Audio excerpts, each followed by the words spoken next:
everybody, welcome back to the channel. This is MTG Ghoul Dude, and today I wanted to share with you guys some of the decks that I built, played, tore down, and just kind of just put off to the side to maybe use some parts out of it later. Now, this is by no means not saying these decks aren't good or they weren't just horrible.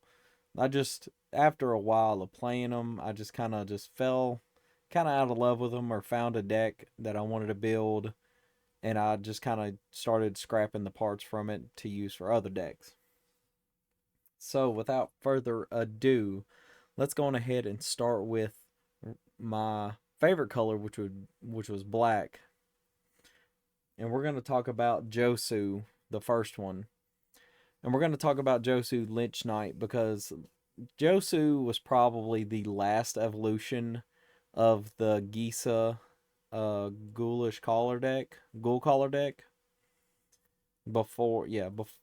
He was the last commander before that deck became Gisa, because I always wanted to play this with the kicker cost. Like, this to me was always a what, 5, 6, 7, 8, a 10 mana commander. Because if you didn't get the kicker cost, this kind of was I don't know, I just felt like it wasn't useful enough. But let's get into Josu for a second. Josu Vest Lich Knight for 2 generic and 2 black. He was a 4/5 legendary creature zombie knight with a kicker cost of 5 and a black. And he naturally had menace. Whenever he entered the battlefield, if he was kicked, create 8 2/2 black knight zombie knight creature tokens with menace. Now, I kind of fell out of love with it whenever you pay 10 mana and it's just you're building up really hard to for a 4/5 that comes with 16 other creatures, which is not a bad rate for 10 mana. But when you pay 12 mana for it and then 14 mana for it, it kind of just gets kind of redundant. But I still had a lot of fun playing this deck.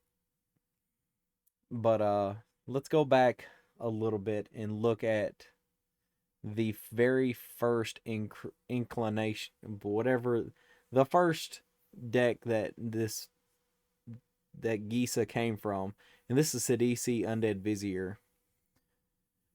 Oh man, looking at this one right here brings back a lot of memories, because I used to have a local game store here right in my town that I played, and I started playing Commander in. And it was a big thing that everybody was like, oh, well, we don't know if we want to play Commander, da da da. And now, even though the store isn't moved, and the hands aren't all changed and everything, but it's still, Commander still is one of their other high priority Magic formats. Sidisi, and let's talk about Sidisi a little bit. Sidisi Undead Vizier for 3 generic and 2 black. She was a 4/6 legendary creature zombie Naga with Death Touch. And the most important thing that I eventually built the deck around was Exploit. When this creature enters the battlefield, you may sacrifice a creature. When Sidisi exploits a creature, you may search your library for a card, put that into your hand, and then shuffle your library. So I actually built this deck. I started it out with just your regular run-of-the-mill zombie deck. And this was probably before, let's see, I feel like I built this one before I built it before I did, we had Amonkhet, so we didn't have a lot of lords, but the lords that we had were kind of expensive, money-wise and, value-wise. But what I ended up, before I changed it over to Josu, Sidisi ended up becoming a aristocrat combo deck. That if you allowed me to get the Phyrexian Altar Engraved Collar combo, where I can stack mana with, anything that made a token whenever I cast a creature, like a Diregraph Colossus, And if I was able to get that off, I would start tutoring for every creature card, every zombie card that I could get my hands on before you tried to stop me, and then I would win the game by death triggers, life loss, whatever I could. Or I would find a way to just sacrifice my creatures to make you sacrifice creatures so that I could use your creatures to beat you. And it was a deck. It became the bane of my, because at the time, this was, as I like to, me personally like to call it, the pre-Jeweled Lotus era. This is the era of you had to play your rocks manually. You had to cast your commander with all your rocks you had on the battlefield and not with a Jeweled Lotus, making it 3 mana less any mana cost. So essentially, if I had a Jeweled Lotus now with this deck, if it was still built, this would probably be a turn one Sidisi sacking a creature or sacking herself to tutor. Pretty much because, turn one, a swamp, dark ritual, Jeweled Lotus, still have a mana floating from the ritual, play a creature. Or a mana rock. Something along those lines. And with the amount of low drop creatures that I had, this was a pretty good deck. And then everybody ended up actually asking me to take this apart or change it or do something to keep it from being the way it was. Because I ended up spending hundreds of dollars for this deck. Because I bought a Urborg before it was reprinted to Oblivion, a Cabal Coffers. Ugh. I still see those cards floating around in my decks, and I remember the memories of them. But now let's go on ahead and get into the next color of commander decks that I have built and played and all that good stuff. And we're going to start with Godo. Now, Godo Bandit Warlord was my kind of like moving into CEDH. It was the one that I kind of like stepped my toe into it, checking the waters. If you don't know who Godo is, Godo Bandit Warlord is a 6-drop 3/3 legendary creature, human barbarian. Whenever he enters the battlefield, you may search your library for an equipment card, put it onto the battlefield. If you do, shuffle your library. And now, for anybody that knows Godo, this is not any equipment. This is search for Helm of the Host or search for anything that makes a copy of Godo. And then you play Helm of the Host, you attach it to him, and then when Godo attacks, you make a copy, you continue on. It's just an endless phase of combat until you kill your opponents. Now, this deck is not completely apart, and it's the same for the next deck that's in red that I've built. They're together, but they're being scrapped for parts as I go. It's just Godo did not just it was an introductory to CEDH. I didn't have all the big money cards at the time. I proxied a few of them to play the deck, and I had some fun with it at the time, but now that I'm moving into a more like playing for fun and playing high power but casual, it's not as fun to see the creature on the battlefield and everybody's targeting you from then on. And my next one is Captain Ripley Vance. Now, a bunch of you probably are asking, who? Captain Ripley Vance. Yep, for 2 generic and a red, it's a 3/2 legendary creature, human pirate. Whenever you cast your 3rd spell each turn, put a counter on it, and then it deals damage equal to its power to any target. This deck I ended up building as a Voltron deck and a Spellslinger type deck.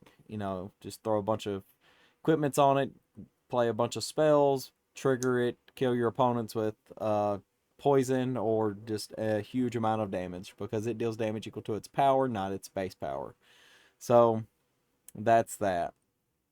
And the real reason why I built this deck was because for a very long time in one of my friend groups, I was nicknamed Ripley because that's where I live, and have fun trying to figure where everything else is at. There's about 30 Ripleys, and I was traveling to that area. And, they just thought it was a cool nickname. So, guess what? I built Ripley as a meme, and I've won a couple games with it. It's not a good deck, but it's still together. And, when I look through it, I have some memories of it. And, a lot of the decks that if I haven't taken them apart, there's probably some memories there, or if I haven't changed it into something else, it's there. The If I do end up taking any cards out of these two decks, it's probably going to end up going to the next mono red build that I have in the works, and that is mono red dragons, because I like to have at least one of every mono colored deck. Kind of good, not, just super powerful, but, just to keep it, and plus almost every single one of them is a tribal.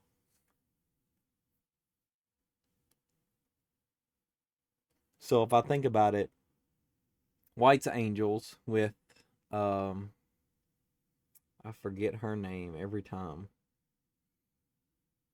Angels in mono white. Blue is Orvar with spirits. Red will be dragons with Lathlis. Black is Gisa, Ghoul Caller with zombies. And green is with uh Galta Stampede Tyrant and dinosaurs. So that's why even when we get to the next one, the next color, it'll be green, and you'll see why I actually ended up taking those apart and using a lot of those parts for Galta. So now we're going to move on to green, and we're going to look at Howtow, Honored Physician. Yeah, a lot of people are looking at this card funny, like, what? Howtow, Honored Physician. For 1 and 2 green, it's a 1/2 legendary creature human, and you can tap him, put target creature card from your graveyard on top of your library.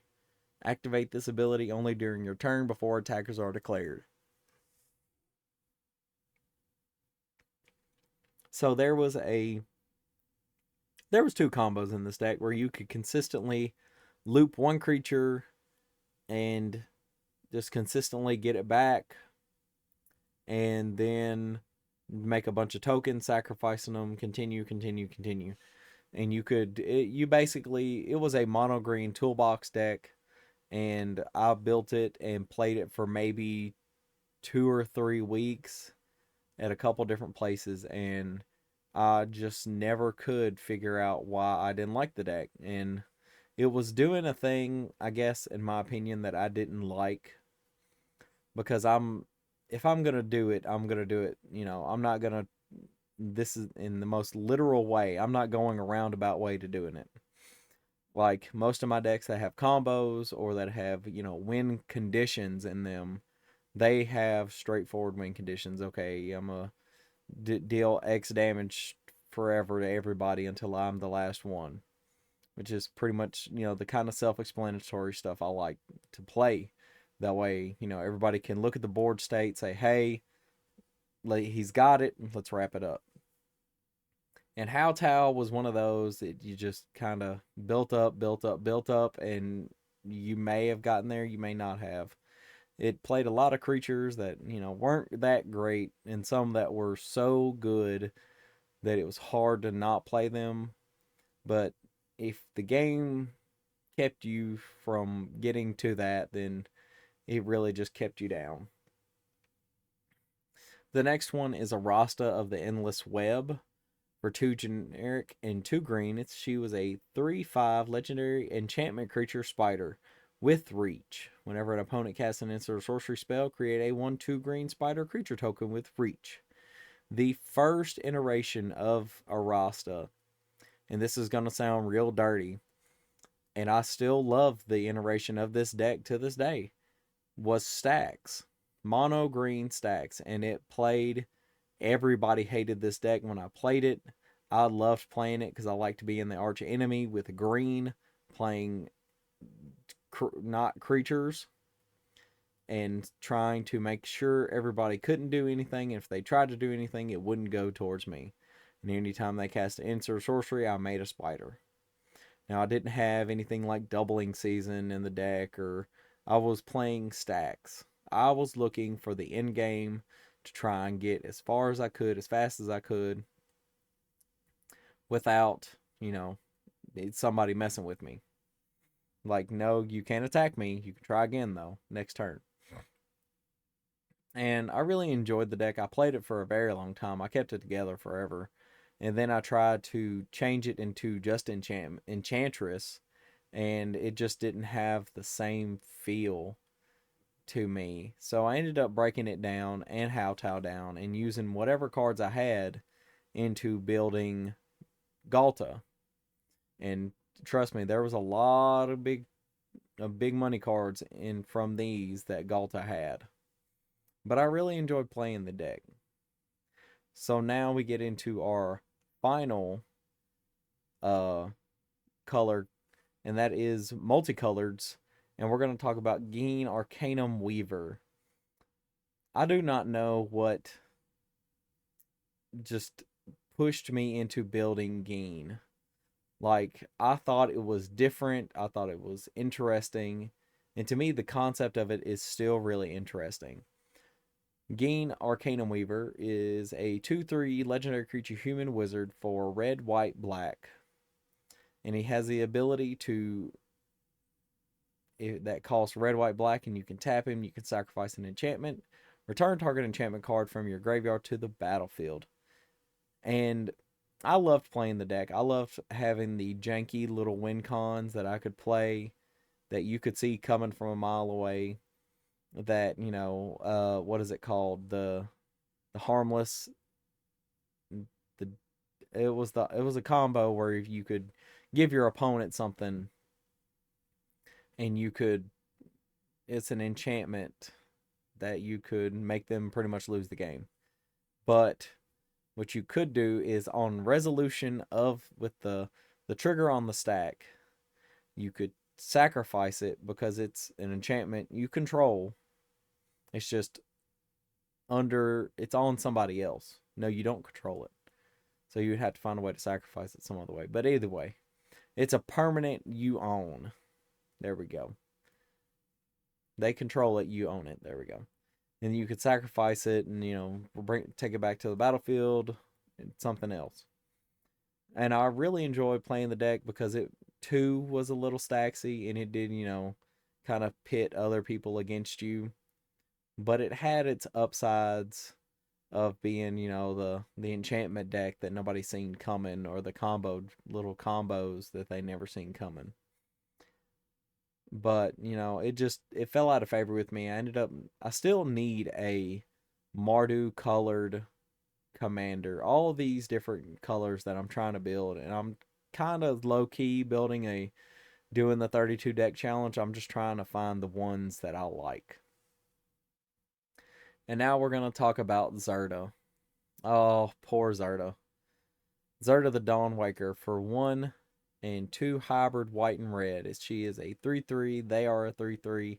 Legendary creature, elemental fox. The companion doesn't apply, but the abilities you activate that aren't mana abilities cost 2 less to activate. This effect can't reduce the mana in the cost that to less than 1. And then you can tap 1 and tap it. Target creature can't block this turn. I ended up wanting to build a spell slinger deck that I called Foxfire. If I could get a creature big enough or get enough, spells going, I would end up using the Aetherflux Reservoir and killing everybody all at once. Because as anybody that knows, Foxfire is dangerous. It's hard to put out, it's hard to stop. But I started playing this. I built it I built it and played it for a good while. And I changed it to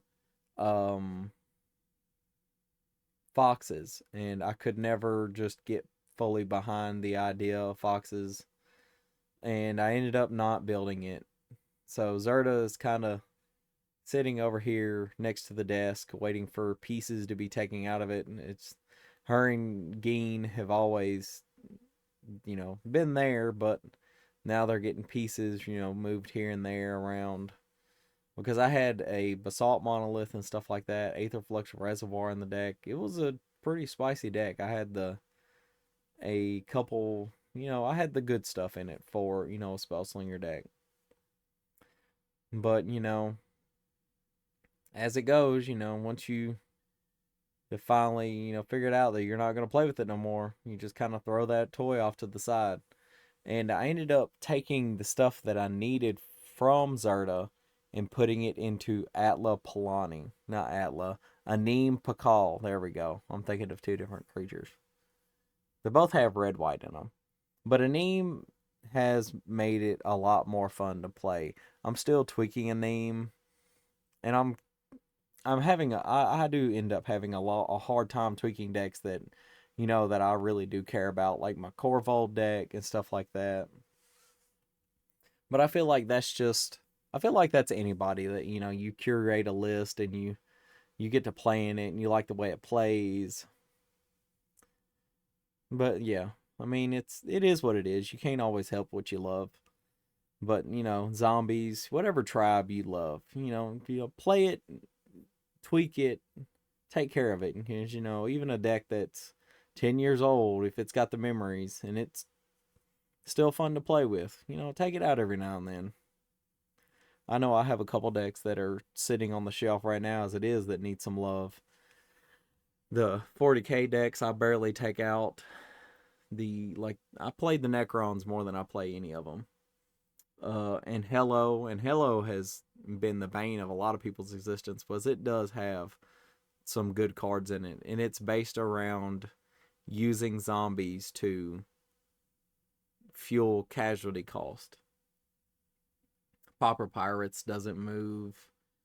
Chainer and Wilhult barely get played because those are just at such a high level that nobody is prepared to. And a lot of people don't like combos in certain areas that I play, so I don't always play those. But when somebody asks for a higher power game, I definitely I definitely have a deck for that. Vega Birds is probably on the chopping block. Birds are just, it was a niche little thing I wanted to do, and I built it, and I played it a couple times, and I never could get it off. Then we have Giraffe, Toughness Matters. Everybody sees that theme coming from a mile away. I wanted to build like zombies, but zombies that make zombies. It's kind of odd. I thought about trying to make it blue humans and just finding a way to make multiple, whenever a creature dies. Greta hasn't moved in a while. Oh, demons and nightmares. I have a demon deck helmed by, what is his name? I'm looking right at him, but I can't read it. Oh, the Broker of Blood. Can't remember his first name. But I also have a Chainer Nightmare Dementia Master. There we go. And I've built that deck as nightmares because it cares about nightmares, so that's what we're gonna do. And the previous iterations of that deck is actually Specters. I think it was, because I actually played it as Ishin. Yep, that's so long ago, man. That was like one of my other first couple decks that I've built. But yeah. But that is going to be it for today, everybody. I appreciate y'all letting me take a trip down memory road for a little while. But yeah, those are the decks that I've since stopped playing. I haven't taken apart. I've taken apart, busted down for parts.